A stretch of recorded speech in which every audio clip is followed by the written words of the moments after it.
बिस्मिल्लाहिर्रहमानिर्रहीम। इस वक्त मैं वक्फ बोर्ड के अंदर खड़ा हूँ। मैं ऑफिशियली नोटिफाइड मुतवल्ली के लिए एप्लीकेशन डाला था 2018 में। जो मेरा एप्लीकेशन पूरा गुमा चुके हैं वक्फ बोर्ड वाले।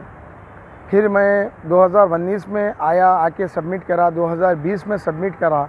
2020 के बाद पुराने सीईओ साहब जो थे उन्होंने मुझे जो है सो कंसल्ट एएस को रब्ता करे। कंसल्ट एएस से मिला जिसका नाम फ़ारूक आरिफी है, जो 4th फ्लोर पे रहते हैं। उन्होंने मेरी फ़ाइल लिया, देख के बोले मुने मैं तुम्हारा काम जल्द से जल्द करके दे दूँगा।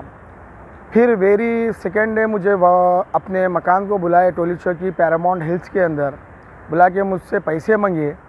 मैंने पैसे नहीं दिया उनको।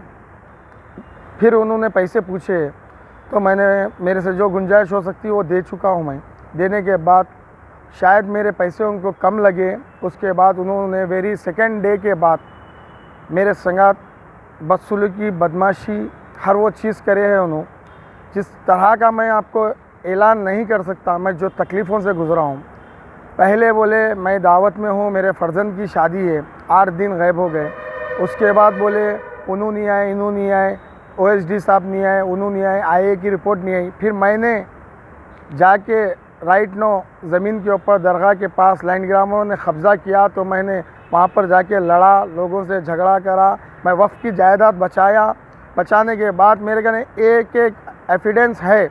बचाने के बाद सीईओ साहब कने आया। सीईओ साहब कने आने के बाद सीईओ साहब एक लेटर दिए इंस्पेक्टर को। इंस्पेक्टर के अल्फाज है, सिराज है उनका नाम, महबूबनगर जगलम्बा के इंचार्ज है। उन्होंने बुला के बोल रहे हैं मुझे आप ऐसा करें तो नहीं होता, यहाँ के लोग बहुत गुंडे हैं, बहुत गलीज़ लोग हैं, आप ऐसा मत करिए, ऐसा सीईओ करने मत जाइए, ऐसा लेटर मत लाइए। मैं डरा नहीं, जान को अपनी हथेली पे लिया, लेके आके मेरे वर्करों के संगात मैंने सबसे पहले वक्फ की जायदाद बचाने के लिए बोर्डा गाड़ा। वहाँ पर अपने हिसाब से जो मैं ख़र्चा कर सकता था वो ख़र्चा करा हूँ। ना मुझे कोई दरगाह से 1 रुपये की इनकम है, ना मुझे इनकम की ज़रूरत है। मैं वफ़ की ज़मीन बचाने के लिए, ख़ानदानी नोटिफाइड मुतवल्ली होने के लिए मैंने इस चीज़ का काम आगाज़ किया। मैंने इसके लिए भाग दौड़ करी, मैंने इसके लिए जिद्दोजहद। उसके बाद मुझे ज़िद पे लाए फ़ारूक आरिफी साहब ने, क्यों आ जा रहे हैं, क्यों। मेरी फ़ाइल 2018 में घूमने के बाद मैं किस तरह इन लोग के ऊपर भरोसा करूं, किस तरह मैंने इन लोग के ऊपर भरोसा करूं। उस वजह से मेरी फ़ाइल जहाँ जा रही मैंने गया। जाने के बाद पूरे नीचे के ऑफिसरों को बुला के डरा रही कि तुम कैसा बताते हैं, मेरी गलती कुछ नहीं है। मैं आरटीआई में डाल के निकाला फ़ाइल निकालने के बाद 2020 27 नवंबर को मैंने सबमिट करा तौलियत के लिए। ये डॉक्यूमेंटेशन है। और मैंने एक एप्लीकेशन दिया वहाँ पर इलीगल इंक्रोचमेंट हो रहा बोल के। फिर मैंने पूरे आरटीआई से पेपर्स निकालने के बाद 2018 में भी मैंने सबमिट किया। जो ये फ़ाइल मिस कर दी है, ओरिजिनल फ़ाइल मिस कर दी है। ये पूरे डॉक्यूमेंटेशन, ये मेरे फैमिली, ये जो मेरे बड़े सज्जादे नशीन थे उनके नो ऑब्जेक्शंस मेरे फेवर में दिए। ये होने के बावजूद गज़ीट मुंतखब प्रोसीडिंग लीगल है। ये लीगल है जो मेरे नाना का है, ये मेरे 2 मामुआ हैं, ये अनमैरिड है, ये मेरे वालदा है मैरिड। मेरे को वालदा की तरफ से मैंने यहाँ पर एप्लीकेशन दिया। हर वो डॉक्यूमेंट जो ये लोग लीगली पूछे मैंने दिया।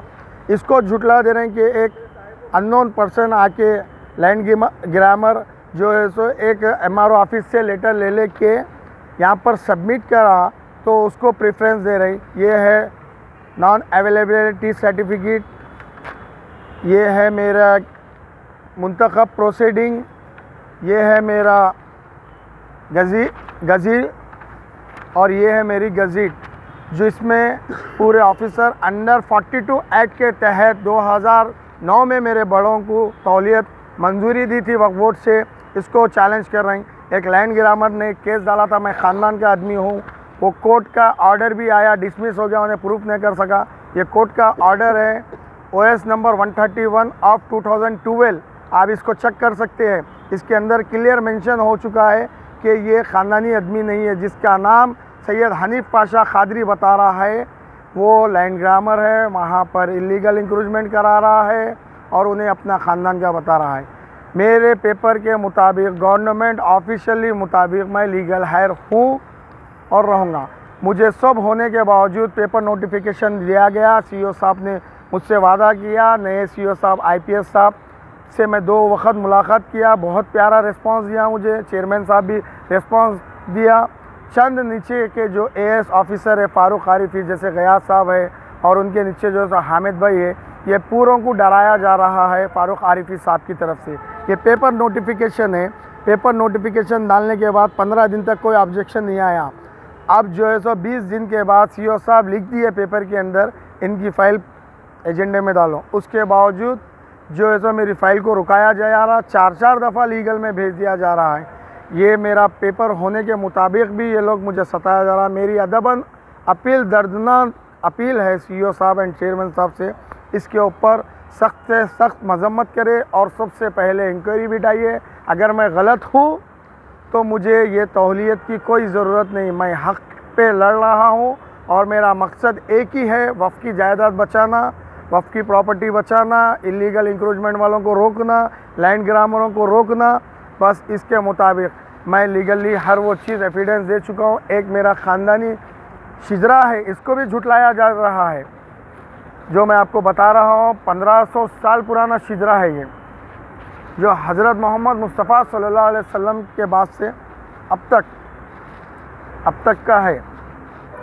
ये देखिए हज़रत मोहम्मद मुस्तफ़ा सल्लल्लाहु अलैहि वसल्लम करम अल्लाह वजह रज़ी अल्लाह ताला अन्हु, खुलफाए राशिदीन, उसके बाद उनकी आल, उसके बाद आल।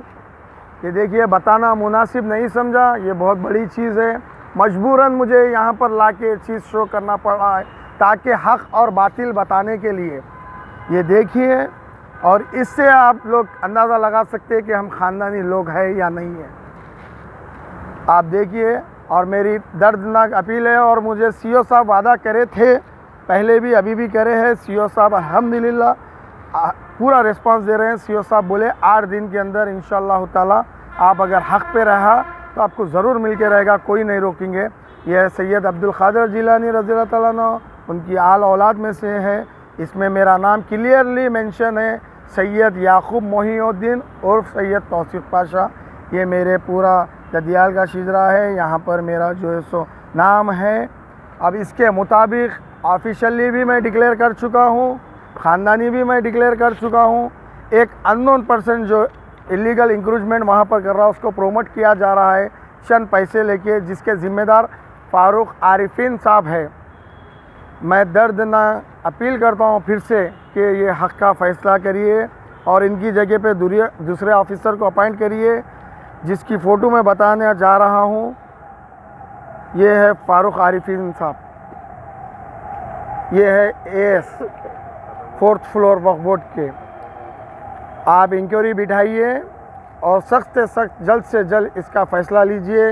अगर आप लोग फ़ैसला नहीं लेंगे तो वक्फ बोर्ड के जायदादा ऐसी जाते रहेंगे। मैं भी इंसान हूँ, मेरे से जितना हो सका मैं प्रोटेक्ट करा, अपने से भी करा, वक्फ बोर्ड के थ्रू भी करा, मगर मेरी हिम्मत को ये गैर क़ानूनी इलीगल इंक्रोचमेंट वालों के साथ मिलके मुझे रोकाया जा रहा है, मुझे दबाया जा रहा है, मुझे धमकी दिया जा रहा है। और यहाँ से 150 किलोमीटर आना और जाना टोटल 400 किलोमीटर के करीब होता है और मुझे 1 रुपये की वहाँ से आमदनी नहीं है। मैं कोई अपने ज़ाती मवाद के लिए नहीं कर रहा हूँ, मैं वफ़ की जायदाद बचाने के लिए कर रहा हूँ, ख़ानदानी नोटिफाइड मुतवल्ली होने के एतबार से। खुदा हाफिज़, शुक्रिया।